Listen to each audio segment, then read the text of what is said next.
Você já reparou que a Hungria é meio que dividida em três partes? Dois rios principais dividem o território do país em três regiões separadas: o Danúbio e o Tisa, que por acaso é o nome do partido que acabou de vencer as eleições nacionais e tirou Viktor Orbán do poder. Mas este é um vídeo sobre geografia, não sobre política. Eu, na verdade, percebi isso enquanto jogava um jogo que eu gosto, Hearts of Iron 4, porque eu estava defendendo a Hungria contra a Alemanha, e percebi que os dois rios eram ótimas linhas de defesa contra uma invasão vinda do oeste, o que me fez perceber que eles realmente dividem o país perfeitamente em três regiões de tamanho quase idêntico. Agora, ambos são rios bem grandes. O Tisa é na verdade o maior, com 596 quilômetros de extensão. Isso é dentro da Hungria, claro, com sua origem nas montanhas dos Cárpatos, na Ucrânia, ao nordeste, atravessando toda a Hungria até sua foz na Sérvia, perto de Belgrado. O Danúbio é maior como rio, quero dizer, ele cruza a maior parte da Europa, mas seu comprimento dentro da Hungria é um pouco menor, com 417 quilômetros. Sua foz fica na costa do Mar Negro, na Romênia, com sua nascente em algum lugar na Floresta Negra, na Alemanha, eu acho. Ao longo da história, ambos esses rios foram incrivelmente relevantes para dividir o país ou a região, desde serem fronteiras do Império Romano até impedir a disseminação do protestantismo. Isso me fez pensar, essa separação ainda é relevante para o país hoje? Ainda assim, as três áreas são diferentes em sua própria geografia? E se sim, isso impacta a vida e a cultura deles? Vamos descobrir.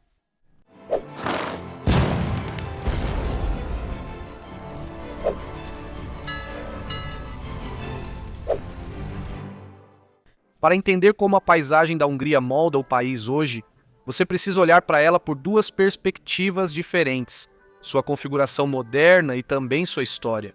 Se você olhar para um mapa da Hungria agora, o país está claramente dividido em três partes. No entanto, embora o papel dos rios como divisores seja secular, essa divisão específica do país em três partes é, na verdade, um aspecto relativamente recente da sua existência. Por séculos, esses dois rios não eram vistos como divisores que separavam a nação, porque a Hungria costumava ser um país muito maior antes do fim da Primeira Guerra Mundial. O reino histórico da Hungria abrangia toda a bacia dos Cárpatos.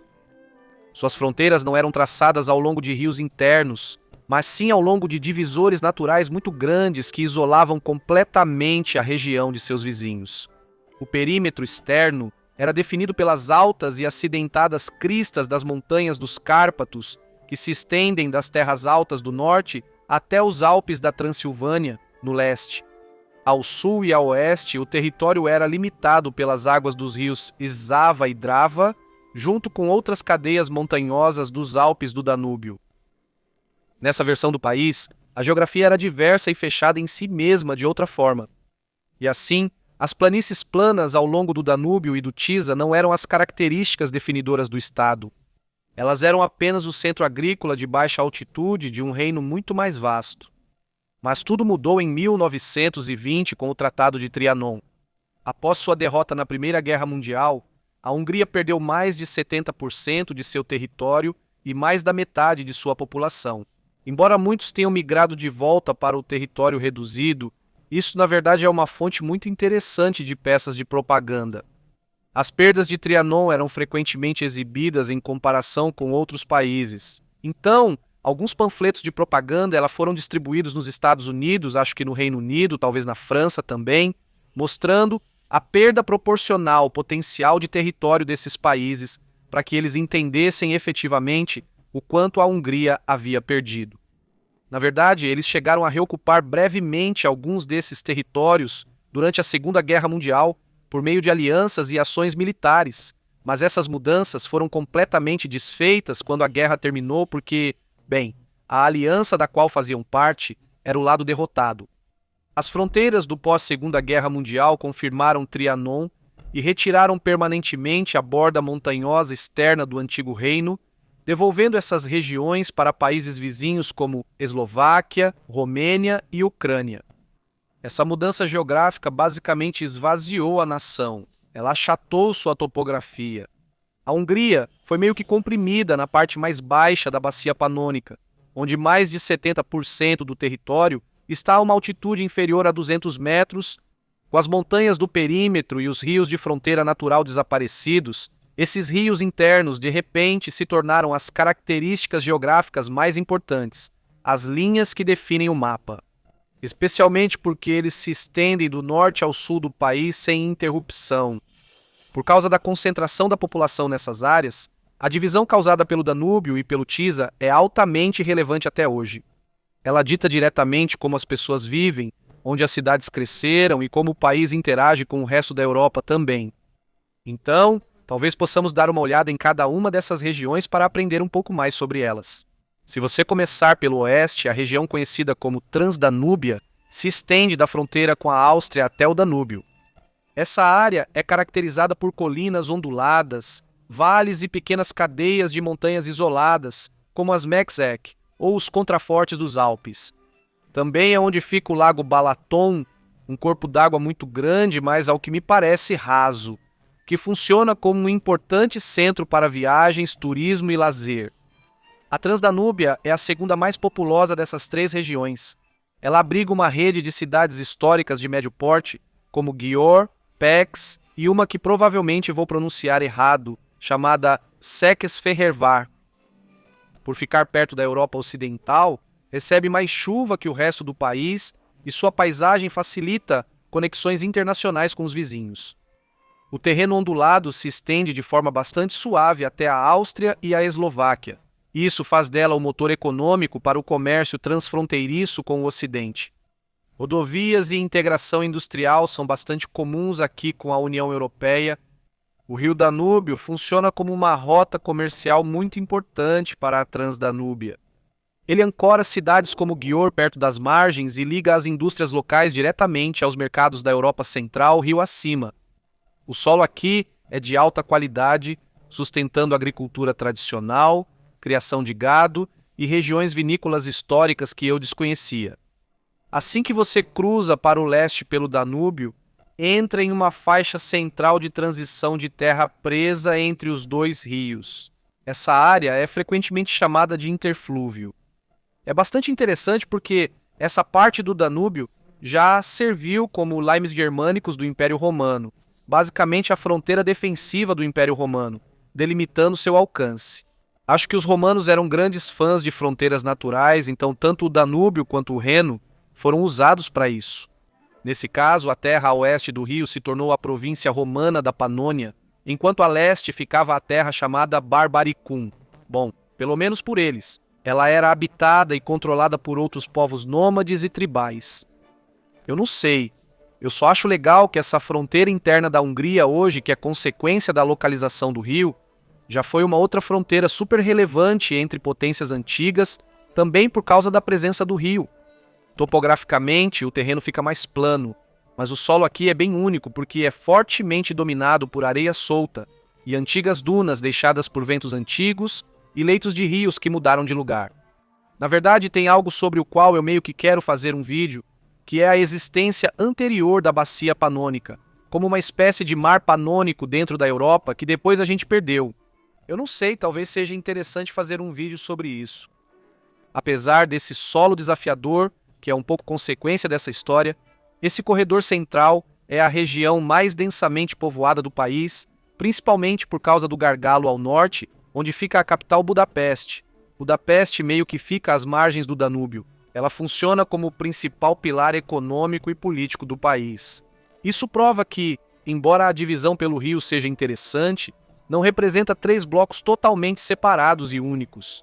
Budapeste é uma cidade tão grande que existe em ambas as margens do Danúbio, conectando-se às cidades secundárias dos dois lados do rio. Mais ao sul, nesse corredor, há outras grandes cidades regionais como Kecskemét, que se desenvolveu mais conectada à paisagem agrícola. Como a areia não retém bem água, os agricultores historicamente evitavam plantar grandes campos de trigo ou milho e passaram a focar no cultivo de vegetais e pomares. É muito interessante ver as diferenças agrícolas entre as três regiões. As cidades dessa faixa central ficaram famosas por seus damascos. Eu não sabia disso, que os moradores destilam em aguardentes de frutas tradicionais que são meio que icônicas para a região. Embora o Danúbio seja considerado o mais importante, especialmente pela proximidade de Budapeste, ambos os rios são vitais para a economia da região. O Danúbio lida com muito transporte internacional, enquanto o Tisa fornece irrigação muito importante ao longo da borda leste. O corredor funciona como uma espécie de espinha dorsal da Hungria em termos de conexão global. Ele canaliza todas as principais rodovias e linhas ferroviárias da Europa Ocidental em direção à Sérvia e aos Balcãs. E então, se cruzarmos para o leste até o rio Tisa, isso nos leva à terceira região. É a porção mais oriental da Grande Planície, uma região que muitas vezes é chamada especificamente de região Trans-Tisa. A área também tem outro exemplo histórico de como o rio era uma fronteira relevante. Mas não tem a ver com os romanos. Foi muito mais tarde na história, por volta dos anos 1500, quando a reforma protestante varreu a Europa, ela tomou conta dessas áreas da Hungria de uma forma muito polarizada. E o motivo disso foi o rio. A dinastia dos Habsburgos, que governava os remanescentes da Hungria Ocidental, era ferozmente católica e contra-reformista. E assim, eles usaram o poder do seu estado para suprimir o protestantismo. Em contraste, a região a leste do rio Tisa e a vizinha Transilvânia, que eles ainda controlavam na época, estavam em grande parte fora do controle direto deles. Isso acontecia por causa do rio. O rio Tisa, combinado com um vasto e impenetrável pântano sazonal que o cerca, funcionava como uma enorme zona tampão. Isso tornava incrivelmente difícil para os exércitos imperiais católicos marcharem para o leste e impor a contra-reforma. E deixada por conta própria, a região de Transtisa abraçou majoritariamente o calvinismo, uma forma de protestantismo. A cidade de Debrecen chegou a se tornar o epicentro do movimento. Ela ganhou o apelido de Roma Calvinista. E até hoje, se você olhar para um mapa religioso da Hungria, o oeste continua predominantemente católico, enquanto o leste, Transtisa, mantém uma raiz protestante reformada muito profunda, além de ser, no geral, menos religioso. E isso nos mostra que os rios têm sido fronteiras relevantes na região há séculos, com impacto duradouro até hoje. Em contraste, alguns dos impactos naturais do rio Tisa como divisor meio que se dissolveram, literalmente até certo ponto. Enquanto as grandes planícies como um todo são uma enorme formação geográfica que, na verdade, cobre toda a parte leste e central da Hungria, ela se estende até o oeste, chegando ao Danúbio e avança bastante para o sul. O território que fica estritamente a leste do Tisa tem uma identidade geográfica muito própria. Essa faixa oriental das planícies é notavelmente baixa, ainda mais do que o restante do país. Ela desce até o ponto mais baixo da Hungria, perto da cidade de Szeged, no sul. É exatamente onde o Tisa encontra o rio Maros, perto da fronteira com a Sérvia. Essa zona oriental cobre uma quantidade muito grande de terra. Sua população é mais dispersa do que no resto do país, centrada em grandes cidades regionais e agrícolas como Debrecen, no norte, Békéscsaba, no centro-leste, e Szeged, no sul. Historicamente, esse trecho específico da planície tinha um ambiente muito mais selvagem e volátil. A cada primavera, o derretimento da neve das montanhas dos Cárpatos, hoje fora da Hungria, descia rapidamente para a bacia do rio Tisa.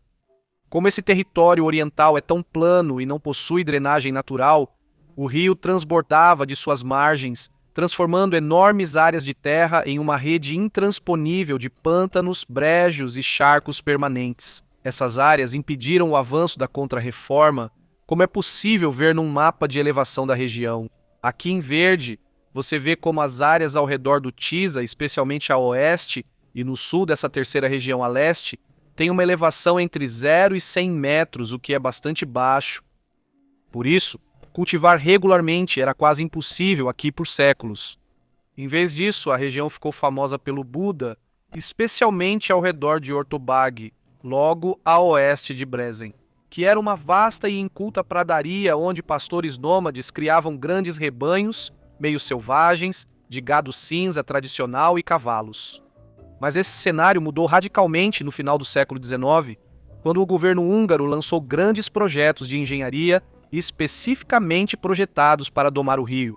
Engenheiros eliminaram os meandros naturais do rio para acelerar o fluxo da água e construíram milhares de quilômetros de diques, drenando os pântanos orientais. Hoje, o rio Danúbio segue como uma linha vital econômica para o leste. Os solos drenados foram transformados em uma zona de agricultura intensiva, que agora produz a maior parte do trigo, milho, girassóis e pimentões da Hungria. É bastante fascinante como uma região antes imprópria para a agricultura acabou se tornando a área agrícola mais importante do país.